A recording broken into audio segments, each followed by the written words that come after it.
Hello student, welcome back to my channel Step 2 Path. I am Pooja, here to teach you business studies. Today's our topic is Principle of Management. हमने अपनी last video में chapter 1 complete किया था, nature and significance of the management, जिसका link description में given है. सो आज हम सेकेंड चैप्टर स्टार्ट कर रहे हैं, principle of management. And here we go. Principle of management. हम लोगों ने अपने लास्ट वीडियो में मैनेजमेंट के बारे में पढ़ा था. वहाँ पर हमने देखा था कि मैनेजमेंट एक प्रोसेस होता है, इसको एक गाइडलाइंस के थ्रू फॉलो किया जाता है. तो ये गाइडलाइंस, ये सब ये ब्रॉड कॉन्सेप्ट है, तो ये सब हम प्रिंसिपल ऑफ मैनेजमेंट में पढ़ेंगे. तो first topic is nature of principal of management.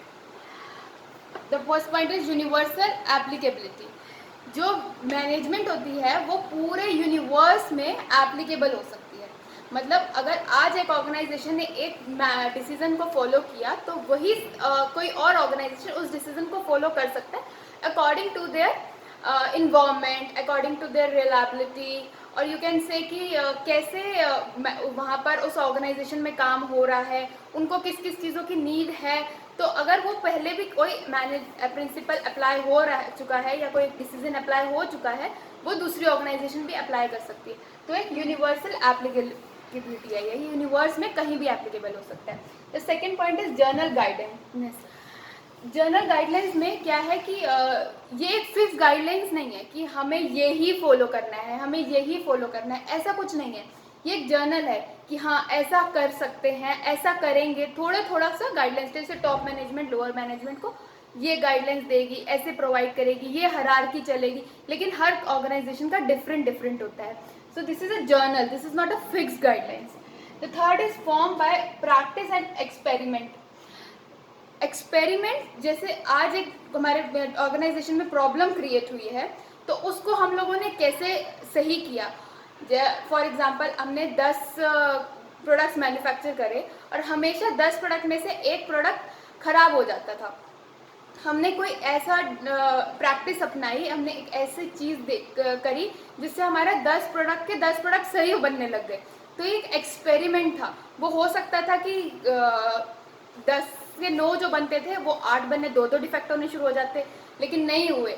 वो क्या, हमने एक्सपेरिमेंट कर करके देखा कि ये चीज़ हमारे यहाँ पे ऑर्गेनाइजेशन में एप्लीकेबल करो तो हमें प्रॉफिट हो रहा है. तो हर ऑर्गेनाइजेशन में अलग अलग चीज़ें एप्लीकेबल करने पर अलग अलग रिजल्ट आते हैं, बिकॉज वहाँ के डिसीजंस अलग होते हैं, वहाँ का आउटपुट अलग होता है, इनपुट अलग होता है, एम्प्लॉयज़ अलग होते हैं, माइंड स्किल अलग अलग होती है, टैलेंट अलग होता है. सो हर ऑर्गेनाइजेशन के अलग अलग है, तो हर पर्सन अपने एक्सपीरियंस से अपने डिसीजंस को लेता है. So form by practice and experiment. Fourth point is flexible. जो मैनेजमेंट होती है वो फ्लेक्सिबल होती है. कैसे फ्लेक्सिबल होती है कि पर्सन के टॉप मैनेजमेंट के हाथ में होता है कि उसको कैसे डिसीजंस लेने हैं. हमारी ऑर्गेनाइजेशन में कौन से डिसीजंस लेने से हमारी ऑर्गेनाइजेशन में प्रॉफिट होगा, हमें बेनिफिट होगा, एम्प्लॉयज़ को बेनिफिट होगा, एम्प्लॉयर को बेनिफिट होगा, और मैनेजमेंट को बेनिफिट होगा, और हमारे प्रॉफिट पे भी फ़र्क पड़ेगा. तो वो फ्लेक्सिबल, रिजिड नहीं है कि हाँ हमें यही फॉलो करना है, हमें यही करना है, ऐसा नहीं है. वो फ्लेक्सिबल है according to the organisation, according to the employees, according to the situation. हम लोग according to the organisation rules and regulation, उनके गोल्स, विजिबल मिशन, सब चीज़ों को देखते हुए हम लोग इसमें चेंजेस कर सकते हैं. तो that is called, it is a flexible.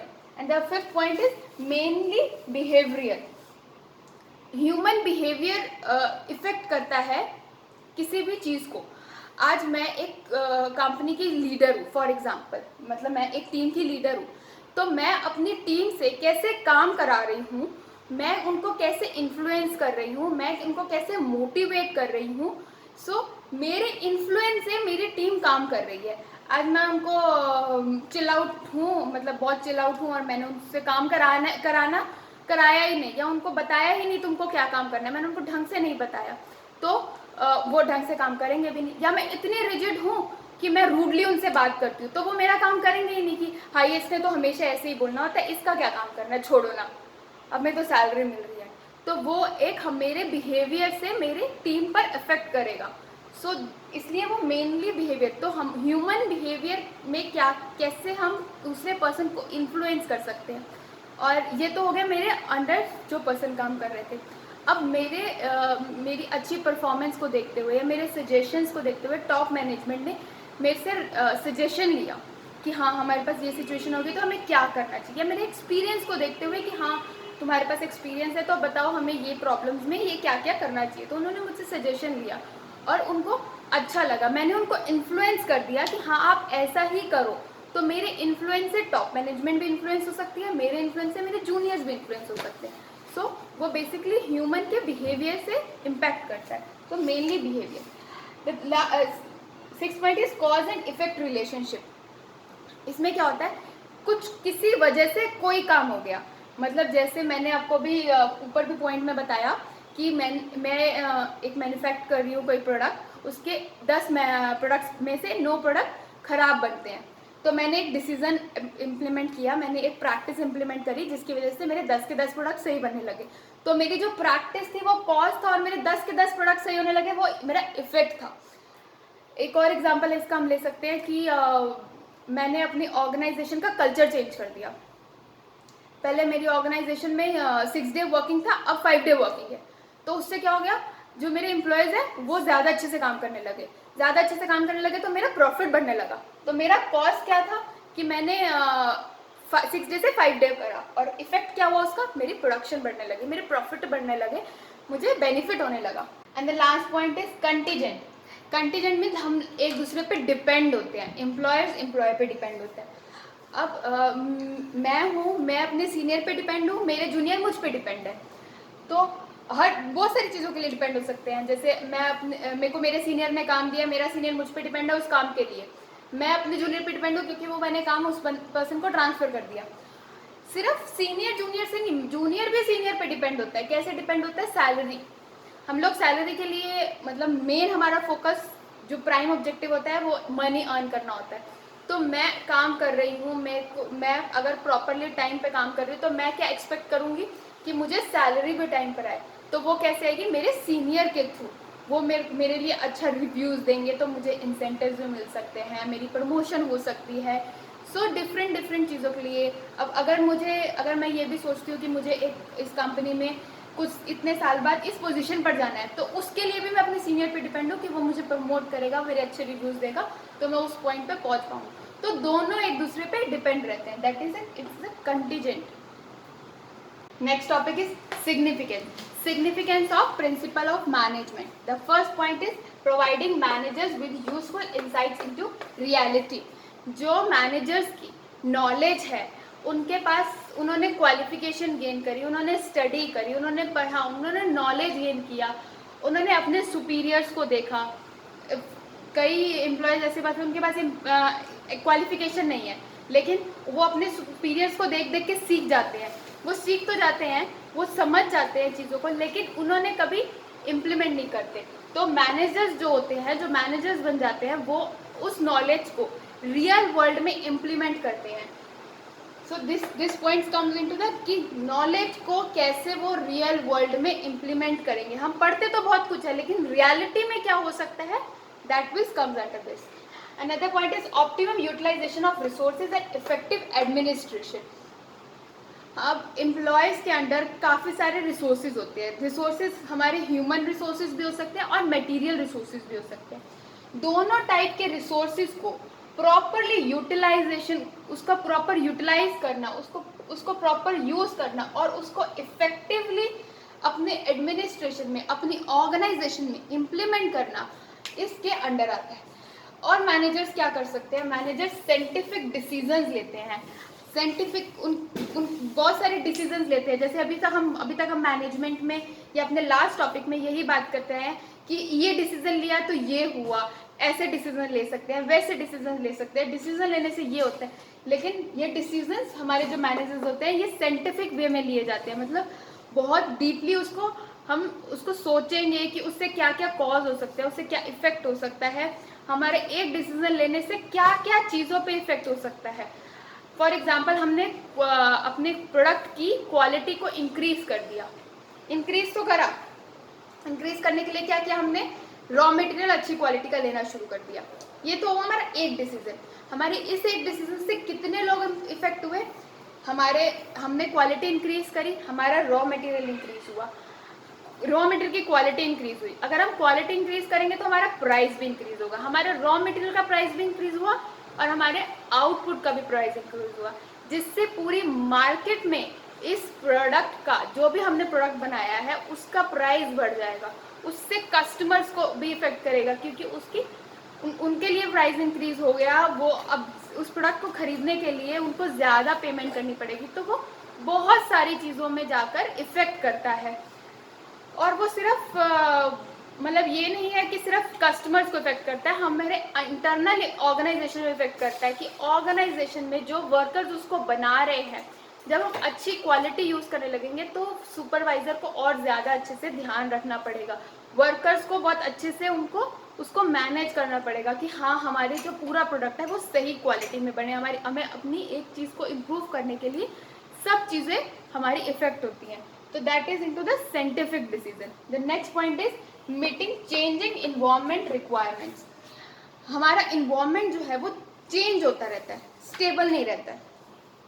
हमारा इन्वायरमेंट में पॉलिटिकल फैक्टर भी हो सकता है, इकोनॉमिक फैक्टर भी हो सकता है, social factor, socio culture factor, finance हो सकता है। जितना भी इन्वायरमेंट से हमें इफेक्ट करता है हमारी ऑर्गेनाइजेशन में, वो चेंज होता रहता है। आज एक डिसीजन गवर्नमेंट इम्प्लीमेंट कर दिया आज ऑर्गेनाइजेशंस में कि आप जैसे अभी इम्प्लीमेंट किया नया कि इस सिचुएशंस में आप अपना कोई भी इंडस्ट्रियल जो वेस्ट है वो रिवर में नहीं फेंक सकते, तो अब कंपनीज को कॉस्ट स्पेंड करना पड़ेगा ताकि वो इंडस्ट्रियल जो वेस्ट जो नदी में जा रहा था, रिवर्स में जा रहा था, वो वहाँ ना जाए और वो स्टोर हो जाए, वो उसको बाद में डिग्रेड कर देंगे। Whatever the decision they are taking, so वो डिसीजन मैनेजर लेवल पे लिए जाते हैं, तो वो एक चेंजिंग इन्वायरमेंट का पार्ट हो गए। Next is fulfilling social responsibility. हमारी सोसाइटी की भी रिस्पॉन्सिबिलिटीज होती है, और एक ऑर्गेनाइजेशन को स्टैंड करने के लिए, ऑर्गेनाइजेशन को ग्रो करने के लिए सोशल रिस्पॉन्सिबिलिटीज भी बहुत ज़रूरी होती है। हमें सोसाइटी के बारे में भी सोचना पड़ता है, सोसाइटीज़ में क्या चीज़ सही है और क्या गलत है, वो सब भी देखना पड़ता है। तो that which comes into the fulfilment of social responsibility. Society की नीड्स को फुलफिल करना। अगर मैं आज for example bell bottom jeans बना रही हूँ, मतलब वो पहले जीन्स चलती थी ना ऐसे थोड़ी सी नीचे से खुली वाली, वो वाली जीन्स बना रहे हैं हम लोग, तो वो जीन्स बनाने से अब आज के टाइम पे वो जीन्स चलेंगी? नहीं चलेगी, कोई लेना प्रेफर नहीं करेगा। अभी कुछ साल पहले कलरफुल जीन्स का ट्रेंड आया था, लोग ग्रीन, रेड और पता नहीं कौन कौन से कलर वो पहन के घूमते थे। आज अगर कोई ऐसे पहन के निकलेगा तो वो कहेगा ना हाँ थोड़ा फंकी टाइप ऑफ लग रहा है, तो वो जो पब्लिक है अब उनको वो चीज़ें पसंद नहीं है, उनका जो बिहेवियर है ना वो चेंज हो गया है। तो वो भी सारी कंपनीज को ध्यान रखना पड़ता है, सिर्फ उनका बिहेवियर नहीं, और भी बहुत सारे सर्कमस्टांसेस होते हैं। जैसे फॉर एग्जांपल एम्प्लॉयमेंट चाहिए। आज हमारे इंडिया में एम्प्लॉयमेंट की बहुत कमी होती जा रही है, मतलब अनएम्प्लॉयमेंट इंक्रीज होती जा रही है, और तो अनएम्प्लॉयमेंट इंक्रीज हो रही है, तो हम अपनी अगर ऑर्गेनाइजेशन को ग्रो करेंगे, हम अपनी मैन्युफैक्चरिंग यूनिट बढ़ाएंगे, तो हम लोगों को एम्प्लॉयमेंट भी दे सकते हैं। That is also coming to the social responsibility. Management, training, education and research, ये सबसे इनिशियल पार्ट होता है मैनेजमेंट का, कि मैनेजमेंट जो है वो अपने एम्प्लॉयज़ को ट्रेनिंग प्रोवाइड करेगी। जब वो एम्प्लॉयज़ को ट्रेनिंग प्रोवाइड करेगी तो एम्प्लॉयज़ अच्छा आउटपुट दे पाएंगे, उनको एजुकेशन देगी, किस चीज़ से रिलेटेड एजुकेशन देगी, कंपनीज के गोल्स क्या है, प्रोडक्ट में क्या इम्प्लीमेंट करना है, कैसे करना है, वो सब एजुकेट करेगी। और रिसर्च करेगी। रिसर्च हम कई तरीके से कर सकते हैं कि ये प्रोडक्ट मार्केट में चलेगा क्या नहीं चलेगा, और इस प्रोडक्ट की डिमांड है क्या नहीं है, आगे फ्यूचर में इस प्रोडक्ट की डिमांड रहेगी क्या नहीं रहेगी। टैलेंटेड एम्प्लॉयज़ को रिसर्च करना, ह्यूमन रिसोर्स को जब कंपनी लेकर आती है उसमें भी एक रिसर्च करती है कि हम इस पोजीशन पे जिस पर्सन को बिठाएंगे, मतलब हम जिसको सुपरवाइज़र बनाएंगे या जिसको मैनेजर बनाएंगे, उसके पास ये नॉलेज होनी चाहिए, उसके पास ये एक्सपीरियंस होना चाहिए। हम लोग सुनते भी होंगे ना कि एक जॉब निकली है XYZ कंपनी में, उसको 6 ईयर्स का एक्सपीरियंस चाहिए, वो एक्सपीरियंस चाहिए। वो कैसे पता चला उस बंदे को? कि उसने रिसर्च किया कि मार्केट में 6 साल के एक्सपीरियंस का पर्सन इस पोजीशन पे बहुत सही फिट बैठेगा उसकी ऑर्गेनाइजेशन के लिए, उसके गोल्स को फुलफिल करने के लिए। So that is also a research. Market research भी हो सकता है, ह्यूमन रिसर्च भी हो सकता है, और किसी भी तरह का रिसर्च, वो सब मैनेजमेंट के अंडर आता है। So this is a part of a significance of principle of management. Thank you everyone for watching my video. I hope you understand the principle of management, nature and significance of management, and I hope you like this. If you like it, please like the video, comment, subscribe for the further videos, subscribe to my channel Step to Path, and don't forget to press bell icon. Thank you.